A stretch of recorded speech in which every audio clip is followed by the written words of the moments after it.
আসসালামু আলাইকুম। আল জাজিরাতে সজীব ওয়াজেদ জয়ের সাক্ষাৎকারটি খুব মনোযোগ দিয়ে শুনলাম। সজীব ওয়াজেদ জয় বরাবরই দলের ক্রাইসিস মোমেন্টে আন্তর্জাতিক মহলে বেশ সক্রিয় হয়ে ওঠেন। আজকেও দেখলাম সেই সক্রিয়তা। সজীব ওয়াজেদ জয় একা করার সময় উনি সক্রিয় ছিলেন অনলাইনে, উনি সক্রিয় ছিলেন বিভিন্ন ইন্টারন্যাশনাল মিডিয়াতে, এমনকি এই আল জাজিরাতেও, এবং খুব সফল হয়েছিলেন তখন, কারণ উনি অনেক প্রশংসা করিয়েছিলেন। যেহেতু উনি বিদেশে বড় হয়েছেন, আমেরিকায় পড়াশোনা করেছেন, তাই ওনার ইংলিশ এবং ওনার কথা বলার স্টাইল এগুলো ওয়েস্টে বেশ হোমোজেনাস। মানে ওখানে আপনার মনে হবে যে উনি ওখানে একজন যেভাবে স্মার্টলি কথা বলা দরকার সেই স্মার্টলি উনি কথা বলেছেন, মিডিয়াকে অ্যাড্রেস করেছেন, সাংবাদিকদেরকে ফেস করেছেন, যেটা তারেক রহমান এক মুহূর্তের জন্য বিদেশে কখনোই করেনি। তাই এই হিসাবে সজীব ওয়াজেদ জয় বেশ সাকসেসফুল। আজকের এই সাক্ষাৎকারটি দেখলাম, যথারীতি খুব স্মার্টলি উনি ওনার নিজের বাসায় সাক্ষাৎকারটি দিয়েছেন, এবং এই সাক্ষাৎকার দেওয়ার সময় ওনার যে কেতাদুরস্ত অবস্থা, ওনার যে কাপড় চোপড়, কথা বলার style, hair style, clean shave, এবং খুব স্মার্টলি উনি উপস্থাপন করেছেন নিজেকে, যেটাতে একজন লিডারের যেভাবে বডি ল্যাঙ্গুয়েজ হওয়া দরকার সেটা হয়েছে। তবে সাক্ষাৎকারটিকে যদি আমি স্ক্রুটিনাইজ করতে চাই, অর্থাৎ পলিটিক্যালি স্ক্রুটিনাইজ করতে চাই, তাহলে কি দাঁড়ায়, চলুন আলোচনা করি। সজীব ওয়াজেদ জয় উনি এডুকেটেড মানুষ, এবং উনি পড়াশোনা করেছেন, হার্ভার্ড বিশ্ববিদ্যালয়ে পড়াশোনা করেছেন, এবং গ্লোবাল লিডারদের সঙ্গে ওনার শোল্ডার রাবিং এর অভিজ্ঞতা আছে। তবে সাক্ষাৎকারটি আমি যখন দেখেছি, তাতে আমার মনে হয়েছে যে উনি অনেকটা ডিফেন্স মোডে ছিলেন, এবং এই ডিফেন্স মোডে থাকার কারণে উনি যেভাবে ডমিনেট করা উচিত ছিল সেভাবে উনি সাক্ষাৎকারটি ডমিনেট করতে পারেননি। যদি বলেন যে উনি ডিফেন্স কিরকম করেছেন, আমি বলবো he defended the Awami League position মোটামুটি ভালোভাবেই। সজীব ওয়াজেদ জয়ের এই সাক্ষাৎকারটা তবুও ভেরি ইম্পর্টেন্ট। কি হিসাবে ইম্পর্টেন্ট? প্রথমত ইম্পর্টেন্ট কতগুলি বিষয় বেরিয়ে এসছে এখান থেকে। সেটা হচ্ছে ওনার আলোচনা থেকে এবং শেষ মুহূর্ত পর্যন্ত স্পষ্ট হয়েছে যে শেখ হাসিনা আর আওয়ামী লীগে ফিরবেন না, অর্থাৎ উনি নেতৃত্বে ফিরবেন না এই অর্থে, অর্থাৎ শেখ হাসিনা আন্তর্জাতিক এবং জাতীয় রাজনীতি থেকে উনি অবসরে যাচ্ছেন, এবং সেই প্রক্রিয়া বোধহয় আওয়ামী লীগের ভেতরে শুরু হয়েছে। এবং যেহেতু আওয়ামী লীগ একটি রাজনৈতিক দল, যে রাজনৈতিক দলে সাধারণ মানুষের, কোটি কোটি মানুষের সমর্থন আছে, সেহেতু এই দলটিকে নিঃশেষ করে দেওয়া যাবে না, এবং সেই দলটি আসলে মরে যাবার মতো দল নয়, এটা ওনার কথা থেকে স্পষ্ট হয়েছে। তাহলে আওয়ামী লীগ, শেখ হাসিনা কে রিটায়ারমেন্টের পরবর্তীতে বর্তমানে আওয়ামী লীগ কিভাবে গোছানো হচ্ছে, কিভাবে ফিরে আসবে, এতে কারা থাকবে, এই বিষয়গুলো নিয়ে নিশ্চয়ই কাজ চলছে, এটা স্পষ্ট হয়েছে। দ্বিতীয়ত হচ্ছে যে আওয়ামী লীগের নেতা কর্মীদের উচিত হবে না এখন আশা করা যে তারা আবার শেখ হাসিনার নেতৃত্বে আওয়ামী লীগ বাংলাদেশে দেখবেন, এটা সজীব ওয়াজেদ জয় নিশ্চিত করেছেন। দ্বিতীয়ত হচ্ছে সজীব ওয়াজেদ জয় স্বীকার করে নিয়েছেন যে আওয়ামী লীগ মিসহ্যান্ডেল করেছিল সেই প্রোটেস্টকে। সুতরাং এইটা একটি ভালো দিক যে আওয়ামী লীগের দোষ স্বীকারের যে বিষয়টা, যেটা আমাদের সাধারণত বাংলাদেশের রাজনীতিতে নেই, সেটা সজীব ওয়াজেদ জয়ের টোনে এসছে, যে উনি স্বীকার করে নিয়েছেন যে আওয়ামী লীগের অনেক ভুল ছিল আওয়ামী লীগের, এবং ওনার বিভিন্ন কথায় এটাও স্বীকার হয়েছে যে উনি বলেছেন যে আওয়ামী লীগে অবশ্যই করাপ্ট ব্যক্তিও ছিল, যেটা আমরা বারবার বলে আসছি। কিন্তু এট দ্য সেম টাইম উনি স্পষ্ট করেছেন যে আওয়ামী লীগের সমর্থন বাংলাদেশের 40-50% মানুষের, সেই ক্ষেত্রে আওয়ামী লীগের সবাই যারা সমর্থক, সবাই রাজনীতি ছেড়ে হাত পা গুটিয়ে বসে যাবে, এটা ধারণা করা অমূলক। আরো আছে যে উনি বলে স্পষ্ট করেছেন যে আওয়ামী লীগের যারা সমর্থক তারা কেউ এই ইলেকশনে যাবে না, কারণ এটা অল ইনক্লুসিভ নির্বাচন নয়। আরো স্পষ্ট হয়েছে যে উনি বলেছেন যে আওয়ামী লীগের পক্ষ থেকে ধারণা করা হচ্ছে এবং ধরা হয়েছে যে জাতিসংঘের যে রিপোর্ট, সেই রিপোর্টটি গ্রহণযোগ্য নয়, এবং যারা মারা গিয়েছে তাদের ব্যাপারে আসলে যেই বিষয়টি উনি এনেছেন, সেটা পুলিশ হত্যার বিষয়টি উনি এনেছেন। তবে যেই জিনিসগুলো আরো স্পষ্ট বলা দরকার ছিল, ওটা আসলে স্পষ্ট হয়ে আসেনি, অর্থাৎ উনি এমফেসাইজ করতে পারেননি আলোচনায়।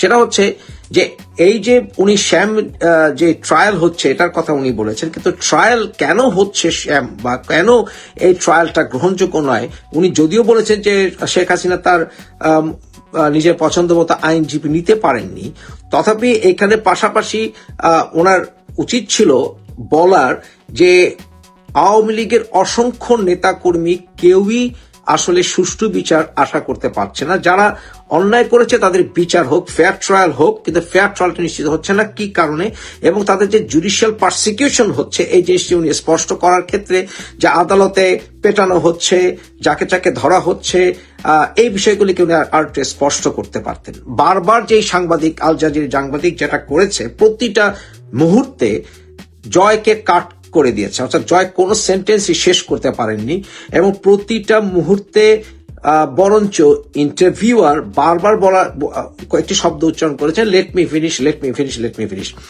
যেখানে সজীব ওয়াজেদ জয় ওকে বললেও, উনি যদি কথা শোনার সময় উনি ওকে বলেছেন, তারপরেও সজীব ওয়াজেদ জয়কে উনি এই সাংবাদিক বলেছে let me finish, let me finish. অর্থাৎ এটা এক ধরনের ডমিনেটিং অ্যাটিটিউড। সজীব ওয়াজেদ জয় বরঞ্চ বড় বড় যারা নেতা, যেমন ধরেন ওবামা, ট্রাম্প তো বটেই, যখন ওনাদের ইন্টারভিউ নেওয়া হয় তখন ওনারা ডমিনেট করেন, সাংবাদিকদেরকে ডমিনেট করেন এভাবেই যাতে সাংবাদিকরা তাদের উপরে পুশ করতে না পারে, বরঞ্চ সাংবাদিকদেরকে ওনারা বলেন লেট মি ফিনিশ।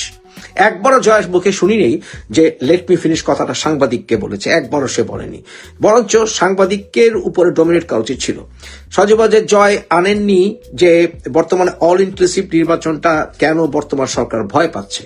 বর্তমান সরকারকে বলা উচিত ছিল যে আওয়ামী লীগ যদি ভুল করে থাকে সেটা সিদ্ধান্ত অবশ্যই জনগণই নেওয়া উচিত, এবং ওনার উচিত ছিল বলা যে যেহেতু বিএনপি বহুদলীয় গণতন্ত্রে বিশ্বাস করে, তাহলে বিএনপি বহুদলীয় গণতন্ত্রের দল হিসেবে কেন আওয়ামী লীগকে নির্বাচন করতে দিতে চাইছে না।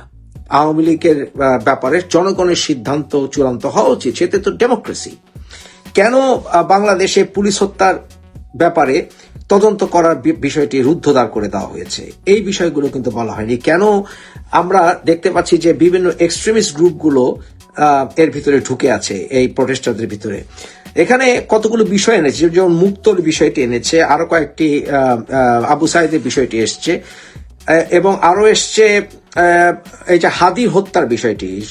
জয় বলেছিলেন যে হাদির যে হত্যাকারীকে যার কথা বলা হচ্ছে সে আওয়ামী লীগের কিনা বা কোনো পোস্ট হোল্ড করতে কিনা, এসব বিষয়ে উনি জানেন না। এটা আসলে ভালো ডিফেন্স নয়, বরঞ্চ এটা বলা উচিত ছিল যে শিবিরের অনেক অ্যাক্টিভিস্টকে আমরা দেখেছি যারা ছদ্মবেশে আসলে আওয়ামী লীগে ঢুকেছে। সেই হিসাবে এই যে আওয়ামী লীগ যে যাকে হত্যা করার কথা হাদি যাকে হত্যা করেছে বলে দাবি করা হচ্ছে, ও যদি আওয়ামী লীগের পোস্ট হোল্ড করেও থাকে, প্রথমত সে হত্যা করেছে কিনা তার কোনো ফেয়ার ট্রায়ালের কোনো সিস্টেম বাংলাদেশে এখন আশা করা যাচ্ছে না। দ্বিতীয়ত সে কি আসলে গুপ্ত শিবির কিনা বা অন্য দল কিনা, সেটাই বা কিভাবে বলি যখন কিনা আওয়ামী লীগের ভেতরে এবং বিভিন্ন রাজনৈতিক দলের ভেতরে ঢুকে থাকার ইতিহাস শিবিরের মুখ থেকেই তারা স্বীকার করে। এই কথাগুলো কিন্তু আমরা সজীব ওয়াজেদ জয়ের কথায় আমরা শুনতে পারিনি।